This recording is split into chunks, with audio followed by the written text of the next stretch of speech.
In February 1897, Swami Vivekananda had given an interview to the Madras Times in which he had spelled out his plan for the regeneration of India. I quote, "The great national sin is the neglect of the masses, and that is one of the causes of our downfall. No amount of politics would be of any avail until the masses in India are once more well educated, well fed, and well cared for. If we want to regenerate India, we must work for them." I have with me a son of India who is inspired by Swami Vivekananda and by our ancient Indian culture. He proposes to work for the upliftment of the downtrodden people of the country. In today's session, we shall have a short candid interview with Mr. Sridhar Vembu, who is the CEO of Zoho Corporation, which is located in India and is making waves both in India and abroad. Welcome, sir. You have taken a resolution for the year and for the decade of planning to regenerate and empower the rural masses of India. You had also mentioned that you had derived inspiration from Swami Vivekananda. What is your plan of action and how do you wish to go about it? First of all, Namaskaram, Swami, and thank you for inviting me for this special occasion. Swami Vivekananda has been a major source of inspiration, and I actually start my daily morning with a quote from him that one of the Swamis share with me on instant messaging. So that is how I actually begin my day every day now. So to come to your question about the uh, resolution, actually, this has been a long-standing dream for me to try to develop one village and then one district from there to uh, endow ourselves with world-class capabilities in the workforce. So to me, economic prosperity is really the other side of saying people are capable of solving their own problems. So there's no prosperity without capability.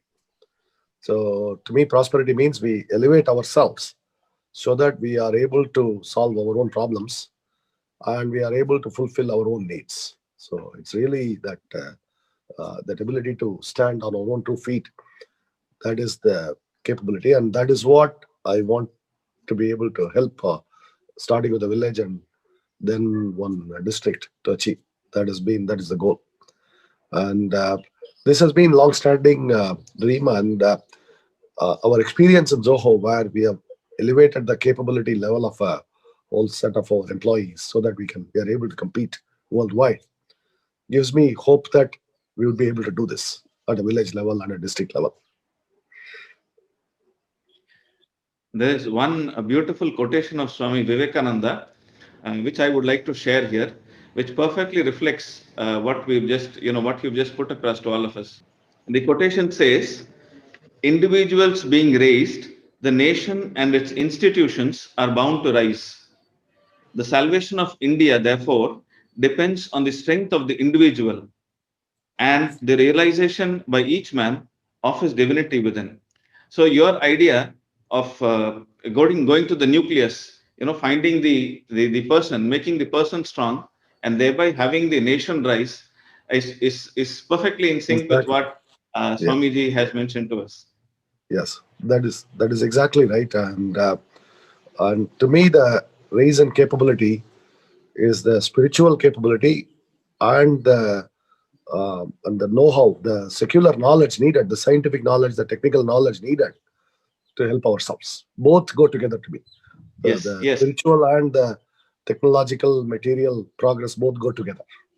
yes, yes. Both have to be satisfied and both have to be in sync. Exactly. That is very important. That is very important. Swamiji also wanted that East and West should meet. East should share its spiritual strength, and West should give its material strength. And Yeah. scientifically, both of them should grow. He had Yes. looked for a symbiosis between both of them. Right. The trend now is that many NGOs, business entities, and philanthropists try to adopt an ideal village with good intentions. But as a side effect, the village slowly becomes yet another city, and the problems of the city are transmuted into the village. What are your views on this? And how do you think these problems can be avoided? The first of all, the problem of city arises in a village level when we have a massive population explosion. You have a Right. lot of people moving in. So any solution where our growth strategy depends on attracting a lot of people into a village necessarily will make that village into a city. Uh, Cities are overgrown villages when we start attracting a lot of people. So our growth strategy cannot depend on this extensive migration from both out of the village and into the village. So we have to have some degree of balance in this. And the way that I would think about the problem is don't just do it at one village, but do it at a cluster of distributed villages. So there's nothing special about one particular village here. What is special is that this idea of how we generate our own sustenance, generate our own prosperity and spiritual well-being. That notion has to be widely spread, and you don't have to move to this particular village in order to achieve it. That is the goal. So, Actually, that's how, as you mentioned, that's how the reverse migration actually happened. Just about 25 years ago, most of the people were sitting in the villages. And then when they found the city to be a very a lucrative area for gaining income, all of them moved from the village to the cities. So again, we are looking at not making an individual city a very popular or a very strong one, but giving everybody strength, individual strengths to individual small towns and villages so that they grow evenly and uniformly.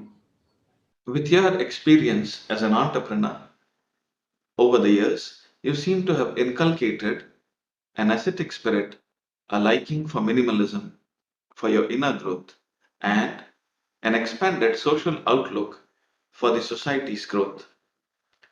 Do you think the young, fast paced entrepreneurs of today would be able to follow your path? What do you advise them? I wouldn't say they have to accept my path. I'm not that important, but they should do what their own inner voice tells them to do. That's what our gurus will advise, that you should listen to your own inner voice. And experience teaches us, abundant experience, that we there is no end to our material craving. That it is not, only food can actually make us satiated. But I can have 10 cars and I can crave the 11th car, and I can have three jets and I can crave the fourth jet still.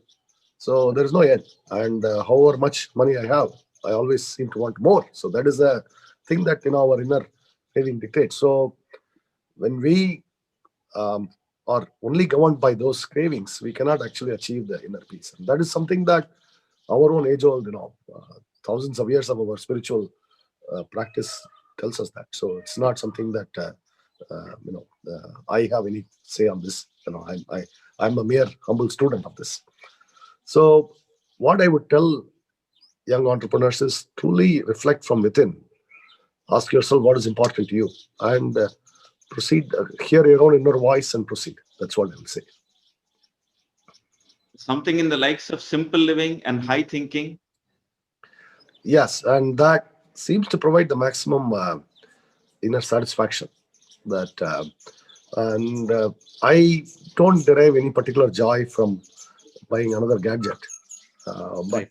I do derive joy from now when I see our children do well in school. That gives a lot of joy. So I think that is what most people will find over time. So even if they don't find it right now, they will find it over time. So Great personalities such as Swamiji and Gandhiji traveled all over the country, met various people from various sections of the society in order to understand the common man and his problems. This helped them empathize with the common man and also identify solutions to the problems in real time and place. Do you think this is necessary in a connected society as we are in today? I do believe that it is important, even with this hyper connected world. We want the physical face to face interaction, seeing how people live, interacting with them in the natural environment, their own homes, their own neighborhoods, their own villages. It's still vital. I don't believe that just because we're connected doesn't mean we get that first-hand knowledge of how conditions are in a particular place. So it's still important to do what Swami Vivekananda did and what Gandhiji did, and actually travel and meet people in their own homes, in their own natural settings. That's very important. I do believe that. And it's important for anybody who wants to be of service. It's actually important even for business, because ultimately business success comes from understanding our customers. And we can only truly understand customers when we actually visit and meet them face to face and interact with them. Children are humanity's greatest assets. Swami Vivekananda says, make your children strong from their very childhood. Teach them not weakness, but make them strong. Let them stand on their feet, bold, all conquering, all suffering. The upbringing of parents plays a vital role in the growth of children. What was the role played by your parents in your upbringing, and what is the advice that you would give to the current generation of parents? My parents actually set us some very good examples in a couple of crucial ways. One, they actually never worried about academic achievement at all. They themselves come from modest background, and my parents never worried about how well we were doing academically. That was a secondary consideration at all. But most important value they um, helped inculcate is the attitude of contentment.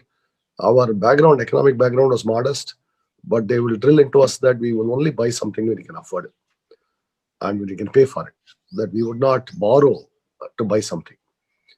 That was an early virtue that was inculcated. And just because some friend has it or some neighborhood children have it, doesn't mean we should have it. So we should live within our means. That was something that was stressed from childhood, and that's probably the most important value, because that allowed us to grow up with internalizing that contentment, internalizing that we don't need to have everything in order to be happy. We can actually be first happy in ourselves. So we were happy as our, our siblings, all of that. We would have our usual fights, but we're generally overall happy kids. And that came from that contentment our parents taught us, and they have always conducted their own lives with that same example to serve as role models for us.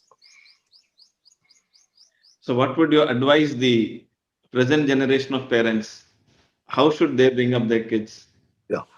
The most important thing that I would insulate kids from today is the relentless peer pressure to conform to certain,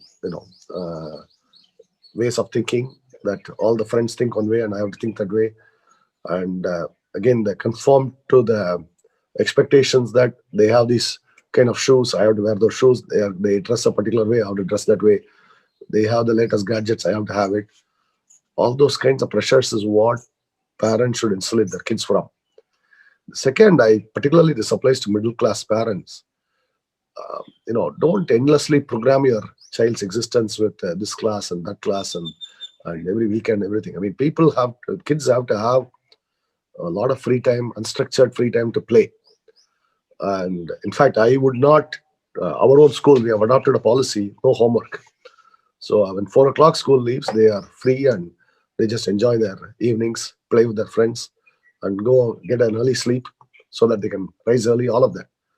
But what I don't like is program that I give 3 hours of homework after 7 8 hours of school, and then give homework on weekends. All of that I dislike intensely. And then fill the schedule with classes. Everything is important. So I will have 18 classes for the kids. Those kinds of things I hope parents avoid, because I don't see these counterproductive for children. Children need most of all free time to play and roam around and all of that. Explore nature, go on walks. Those are the kinds of things children need. Wealth, according to Western nations, stresses more on the monetary side. whereas the Eastern traditions have a different connotation. What is your definition of wealth? Wealth is being able to be free in your thought and spirit and your freedom of action. That is what wealth is really. That our ability to think freely, our ability to act freely. That's really what wealth confers. It's the meaning of wealth for me. That notion of freedom, holistic notion of freedom. Social media has a lot of advantages, but with instant feedback and instant gratification, it is taking a huge toll on the younger generation. What would you recommend? We have to turn off every single day to some meaningful hour, maybe after 7 p.m. or something. No more social media. You take a fast, put our mind to rest so that we can sleep well. These kinds of things are actually important. I myself started doing this, where I don't sleep with the phone. I try to put the phone in some other room so that I don't constantly, if I wake up, I don't check the phone or something. So this type of thing is important. We have to give our minds rest from that social media constant, the triggers it's causing. So that's important. Do you have a role model who played a very important and definitive role in your life? If so, who is that? Yeah, I would say I got multiple role models. Of course, Swami Vivekananda has been a major role model in spiritual sense. That his own life is an excellent example. On the secular realm, I actually have looked up to the um, the founder of Singapore, Lee Kuan Yew, as a major model because he lifted up this city from third world poverty to a very developed, affluent state, and in many ways, actually, a really great place to live. And he was able to do this within about a generation or 1.5 generations, about 30 years. He was able to do it. And that actually fills me with hope, since that could be done in Singapore. It actually could be done in India too. And it's very important for our people because when you see the level of rural poverty, all of that, we definitely need to lift people up. And I take inspiration from Lee. If you have to choose a principle which you felt was vital in your life and would like the younger generation to inculcate, what would that be? I would stress the importance of self reliance as the most important because that encompasses a lot of other issues. Because if we take the resolution that try to stand on my own 2 feet and think for myself and nurture that freedom of thought and freedom of action, that will get a lot of other good characters flow from it because we have to be truthful, we have to be honest, and we have to be sincere. All of that comes from it. If you had the option to time travel and reset one thing in your life, what would that be? I've said this before, I would not do my PhD. That's one thing that I felt like I wasted a lot of time needlessly. So What would you like the future generation to remember you as? An entrepreneur, an economist, a philanthropist, or a social philosopher, or anything else? I would just like to be remembered as a good human being. I hope I'm a good human being. I would like to be remembered as a good human being. Yes, sir. Thank you, sir. Thank Anything you. else that you would like to convey through Uh, this? I want to express my gratitude for having me participate in this very special occasion, Swami Vivekananda's visit to Chennai, and I really wish that his example, and so many ways he captured it 125 years ago. All the things that are this message is so powerful and so current today. So we all, I hope, particularly our young entrepreneurs would learn from this example, his messages. Thank you for spending some time with us today. Swami Vivekananda had famously said, "My faith is in the younger generation, the modern generation. Out of them will come my workers. They'll work out the whole problem like lions. I have formulated the idea and have given my life to it. Just as you have been inspired by Swami Vivekananda and chartered a unique path of business success and contribution to the upliftment of the social masses, we hope the youth and the younger generation would also find motivation in Swami Vivekananda and our ancient Indian traditions. Thank you.